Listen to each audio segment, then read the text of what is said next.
Hey guys, on today's Better Together, another deep dive into the library. I'm so excited for this episode. If you did not hear it the first time, please listen. Raw Kristina had a lot of health issues and she solved them with a raw food diet. Her story is incredible and I learned a lot about really variety. I was a creature of habit. I would eat the same things every day. So she taught me about variety, and also our food has less nutritional value than it used to. So really quantity is an important thing to look into when you're eating your vegetables and your fruits. So check it out. She is very knowledgeable and I think you guys are gonna love her. Guys, my guest today is an author, influencer, and founder of the FullyRaw community. When type 2 diabetes made her chronically ill as a teen, she discovered the benefits of eating a raw vegan diet. Determined to help others get healthy too, she began sharing her stories, tips, and recipes online and videos. And they've racked up over 100 million views. Please welcome Raw Kristina. Woo! Welcome to the show. Thank you so much for having me. You're welcome. Super excited and honored to be here. So thank you. Thanks. So you obviously went on your health journey and it changed your life. So tell us, how old were you when you discovered that you were type 2 and how did you discover it? Because there are a lot of people, I think probably some 20 million they say, that are walking around with diabetes and don't even know it. So I was 16.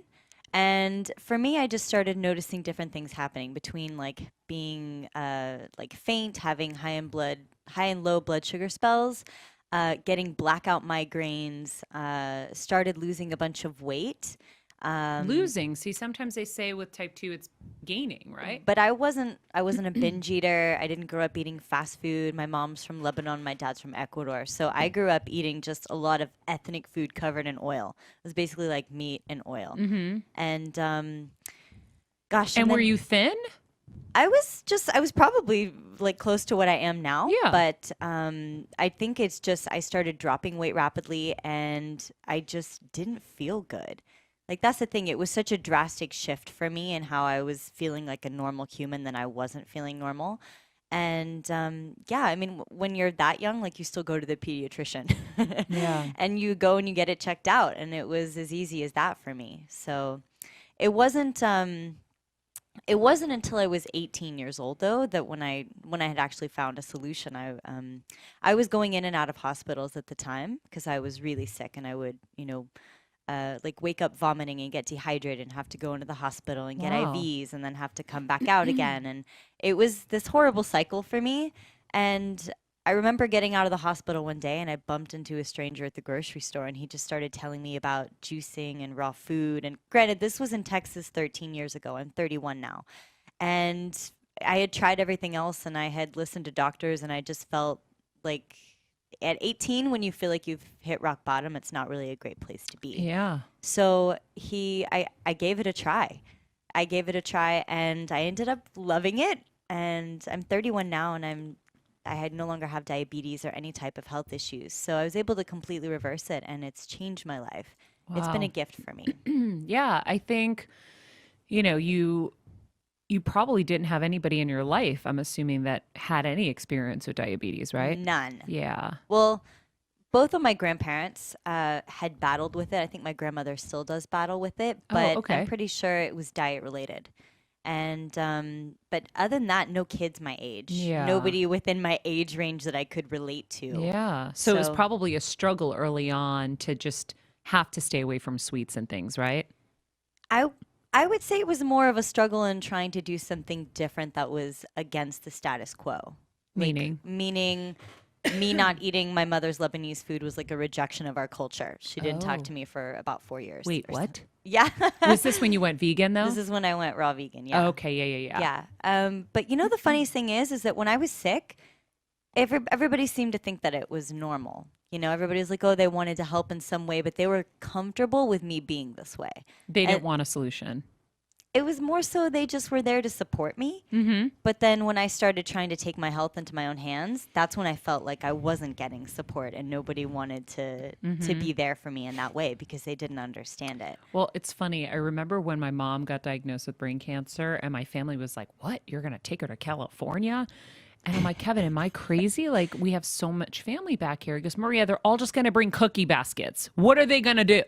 And I was like, You're right. And the cookie baskets are the last things that she needs, but they're not going to understand the dietary constraints. They still have a hard time with it. And so, it's hard for people to, especially ethnic families, I think, to embrace these kind of radical changes. It's so radical. It absolutely is. And I still think that there's a lot of people out there who don't believe that how you feel and what you eat are connected, or that food can be Yes. medicine in a way. And it still blows my mind every day, but that's why I'm here and that's what I work to do. Let food be thy medicine. Hello. Yes, I know. But I think the connection is still very weak for some people. They think that they can live like their best life and still eat the poorest food. But Well, because everybody's connecting their best life to look at me in my Starbucks maple ice latte foam frappuccino thing, right? And oh my God, I'm having the best ice cream, whatever. And they don't realize that you can, well, when I look at your Instagram, I'm like, you can have just as many like pretty experiences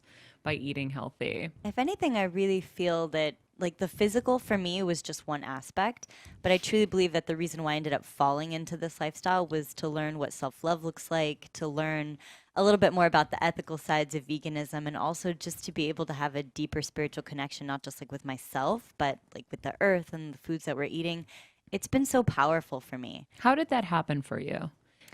How did that happen? Oh my gosh, how much time do we have? It's funny. It's like it took me about 1.5 years to reverse my diabetes, just eating this way. No meds, no nothing. What were your levels at? Do you remember? No. Your A1C levels? Because I'm No, in but they were high. pre-diabetes now, so I'm having to like. But I be was careful, hyperglycemic. So I had high blood sugar, like super high. which is awful. That's when all the amputations and the nerve damage and the vision loss. That's where it all comes from. Yeah, I would feel faint all the time, basically.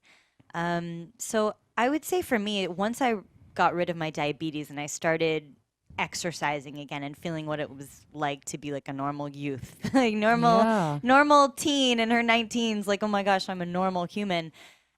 It really hit me that I almost felt like I'd been lied to my whole life. Like, how come nobody knows about this? How come eating fruits and vegetables is seen as an extreme, yet people can go and eat 20 pizzas a day and sit on their couch and be massive in weight? And it's acceptable. Some people even celebrate it. Yet you eat fruits and vegetables all day and no meat, no dairy, and you are the outcast of society. And it's interesting because I think I learned how to be my own best friend in that time, like not getting the support of my family, not having any friends who are doing the same. It's interesting because for me, I thought of it as, well, I feel so good right now. Can't everybody see that like I'm doing better than ever? I put on my weight back. I'm getting straight A's in school. Like everything that people had wanted before. But now that I had it, I wasn't getting support. And it really brought me a lot closer to myself and thinking, well, if like I want this for myself, how can I move forward? And it just built up this massive strength like within me. And I know that people say like, oh, well, food can change a lot of things. It can't heal everything. But I believe that was the beginning of my journey and learning how to be stronger and to love myself, and that other people could hugely benefit from this as well. So cool. Going raw vegan seems really overwhelming. It's so easy. But That's what's was so it funny. at first for you? I mean, to go from being normal person to like so disciplined with that. How did you No. do it? And like, for example, when I quit meat, I got super anemic and I found it really overwhelming to figure out how not to become anemic. So I incorporated red meat back into my life. I still stayed away from chicken and stuff, but I had to. And I feel lame that like I can't figure No. it out. So can I be honest? Yes. So the vegan culture in LA is a little bit different than what I do, because I know there's so many restaurants out here, and especially raw vegan restaurants, they include a lot of gourmet type dishes, and they seem so complicated, and they use all these herbs that you would only find like I don't know where you would find them. But I eat super simply. Like for me, I could just no judgment, carefree zone in that sense, but like I just do fruit throughout the day and I do big salads at night. And I just keep it simple. That's all you eat is fruit and veggies. That's it. Fruits, greens, nuts, and seeds. That's it. Yeah. And then if I may have time to make my own salad dressings, I do. But I love making my own salad dressings. yeah, no, but when I first got started, I had no idea what I was doing. I was 18, right? I went from like eating all this massive amount of Lebanese food to like my first experience going raw was I ate peaches for 2 weeks straight because What? that was the advice I was given. No way. Yeah, just peaches 2 weeks straight. Why? Well, I had met up with this man named John Rose, and he was like a pioneer. Like if you know who like Gabriel Cousins is, or David Wolf, or any of these people, he was in that generation. And he had told me, in order for me to get used to it, he's like, pick your favorite fruit. And I met with him in a grocery store one day. I was like, I don't have a favorite fruit. I didn't grow up eating fruit. What are you talking about? Are you trying to kill me? I'm diabetic. And he's like, just pick your favorite fruit. And it was July 15th, 2005. And I think that's 2007, one of those years. Sorry, brain fog. And so I was 87 pounds at the time, and I walked out of that grocery store with like 90 pounds of peaches. Wow. And I remember the girl at the checkout. You're really tall. That must have been awful. Yeah, the girl at the grocery store was like, are you starting a restaurant? No and way. I was like, no, I'm just going to give this a try. I'm just going to do it. So I went in one night and I never went back. But I remember after day 3 of eating nothing but peaches, and John was kind of helping me along the way, making sure I was eating enough. Like how many peaches a day? Like at first I could only like do 14 because the water content was, but now I could like easily down like 30 and like have no problem. In a day? In a day, yeah. 30 You were peaches. juicing them or eating them like Eating them. Oh my I didn't have God. any equipment or anything like that. I was beginner. And that So- wasn't too much sugar for you at the time? No, like after my 3rd day of eating nothing but peaches, it was strange how good I felt. Like I couldn't Wow. figure it out. I felt like I was unlearning everything that I'd ever known. Well, you were also, in a sense, detoxing from all the other shit. So now your body just has to process that one thing. It's so easy for the body. Exactly, monomealing. Yeah. So most people don't realize this. But I've like, never heard of the term, but neither. No, I know it's from so- Ayurvedic medicine, the simpler you eat, the better it is for your digestive system. Exactly. And your elimination. And one of the coolest things about monomealing is that if you've ever been on a farm, I saw you have some orange trees in Yeah. your yard. When people are hungry and scavenging or whatever they're doing, they usually only find one tree at a time. And you'll notice that they'll eat that one thing until they're full. Monomealing is cool because the first bite that you take, it'll taste so sweet to you. But you'll know when you're full because it'll stop tasting good. That's your body communicating to you how you're full. Ooh. And most people who Never know overeat that. never know that because Yeah. they have so many flavors on their plate that their palate is continuously excited by it. Yeah. So that's why you overeat. Yeah. It's amazing. So you started on the peaches for 2 weeks and then you didn't falter, like you just stuck to it. I stuck to it. Yeah. And then what happened? And then I started learning how to eat other fruits and veggies, like the way a teenager would do it, which was basically just cutting up fruit, putting them in a bowl, making salads, learning how to blend up different simple dressings. And then my journey started from there. And then I realized later on that nobody will listen to me until I start making some pretty recipes that they could try because they don't want to be just like a hippie like me. Yeah. And then I learned how to make more recipes. And the way that I was able to convert my family was by making raw vegan Lebanese dishes, things that looked, taste, felt the same, but that didn't have any of the other toxic ingredients. And so I think I was able to prove to my family, like, hey, look, I can make the same thing, raw vegan, that you're eating over there, and it can even taste better. And so what happened? They loved it? They loved it, yeah. Did they go raw vegan too? My sister is not, but my parents are maybe like 80%. Yeah. Wow. Which is And they must be so much healthier now too. They are. My mom is actually like full force on it. She loves it now, which is kind of interesting because we've had such a journey in doing this. It's been really tough for us, but we're really close now. Yeah, Wow. I know. I can tell. I mean, my dad disowned me for almost 2 years because I was dating someone that wasn't Greek.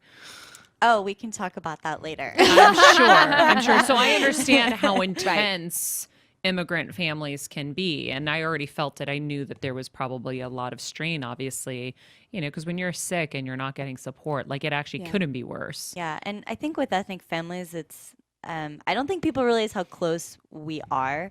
Like you not having your family support is like the worst feeling in the world. Oh, I cried every day here in LA.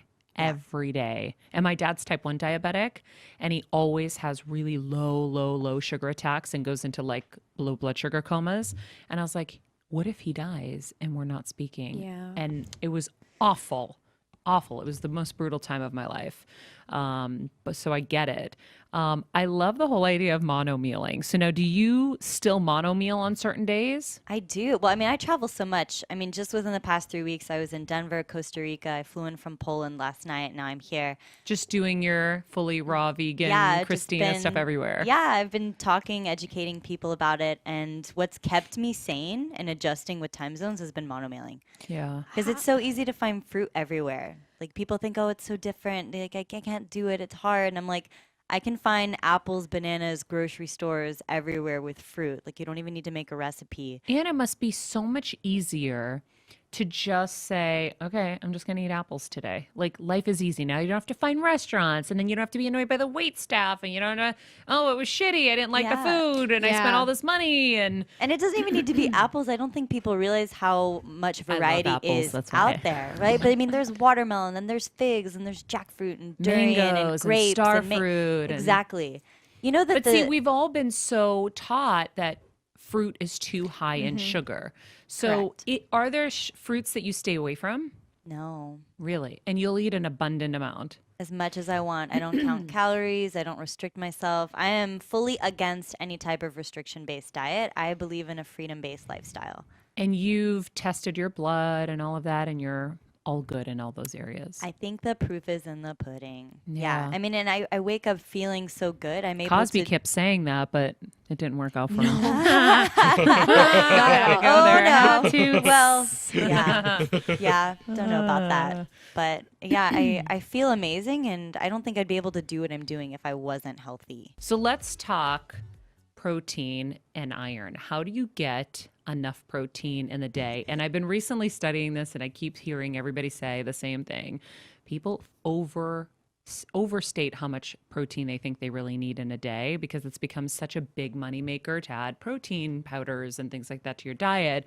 So how do you get your protein in a day, and how much of it are you getting? So typically, the average human only needs about 10% to function on a normal basis. We're not talking about bodybuilders, just like a normal human, you and me. Hopefully we're normal humans. Yeah. 10%. Well, Sort of. I mean, that's debatable. But really, Kristina, who wants to be normal? Right? Who Right? wants to be normal? Normal's boring. Absolutely. My question, this is the most frequently asked question that I get, and I always say I get my protein from my greens. And most people don't realize that you can get enough from eating greens. Like quinoa. No, greens, just like Oh, from greens. Oh, I thought you said grains. I thought you Sorry. said grains. greens, yeah, kale, romaine, celery, spinach, watercress, all of these greens. And you can actually get trace amounts of protein from fruit as well. People don't realize everything has a little bit of everything in it. But the thing is I don't think people eat enough greens to be able to get that much from it. Yeah. So I'll give you an example. One fillet of chicken has about 25 grams of protein in it, right? But only 40% of that is going to be absorbed into your bloodstream because it's animal-based protein. So think about that number for a minute. But on the other hand, if you have about 2 pounds of leafy greens, whether it's like kale or spinach, it can be a variety, it's going to have about 60 grams of protein in it, and 80% of that is going to be absorbed into your bloodstream approximately because it's plant-based. And you get in all the minerals and all the phytonutrients and the biophotons, and you get all these other amazing nutrients from eating the greens, and whatever your body doesn't use, it excretes the excess. Yeah. Wow. I mean, I guess if you think of all the things in plants, they're so much better for us than animals. Absolutely. Right. Some And of the so- strongest animals on the planet eat greens and only greens. Elephants. Yeah, gorillas. Right? Yeah.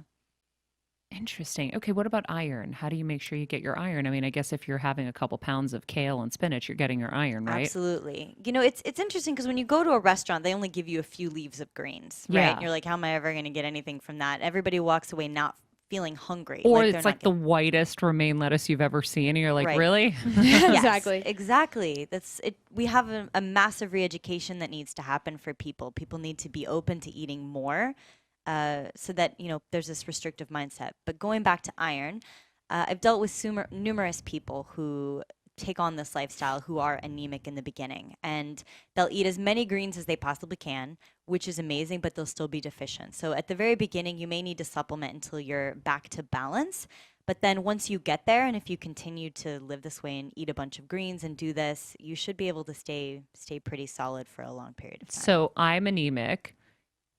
what would I have to do a day? Like, should I do 2 green juices a day? So what is, I would do 2 green juices and a large salad at night and Okay. don't restrict. I know that Okay. sounds weird, but most people think that the more that they eat, the more weight they'll gain. Oh no, I never worry about that. Okay, good. I'm not like weight worried. I am, and I love salad. It's been my favorite food my entire life. Thank God that's never left me. I was the girl at Thanksgiving that didn't eat anything else on the table. I was looking forward to the salad, Yeah. like a crazy person. Now, of course, I've changed a few Then things. this will be great for you. So I would Yeah, say 2 I green juices do. and a salad at night, but I would say find a plant-based source of iron that you really like and maybe just do that and try taking away the meat, if I can recommend that for Yeah. a bit and just see how you like it. Yeah. But I'm not against supplementation as long as it brings people back to balance and if they need it. Same 12 with the vitamin D issue or B12 issue. If somebody's deficient in it, by all means, please go supplement to like get yourself healthy. And then try to get it. And then you can let go of it when you're ready to let go. Yeah, that makes sense. I love that. I think that's it's interesting. When I did the Ayurvedic stuff, I was dealing with these awful rashes, and he told me, he's like, eat from the ground, only eat when you're hungry, and when you're hungry, eat just enough to get by that moment, and never complicate your plate with too many things. And so, excuse me, I did that. And I never felt better in my life. My energy was through the roof. I was explosive. Like, I swear, if I put my arm up like Superman, I would have gone to the moon, right? I had so much energy, but I also got super thin like that. How did you get, because your body is sick. Like, when you see the pictures on your Instagram, Oh, your yeah. body is very strong Yes. and it is lean, but you have a great body. You don't look like a Thank you. bone rack, Yes. right? So how do you do that when...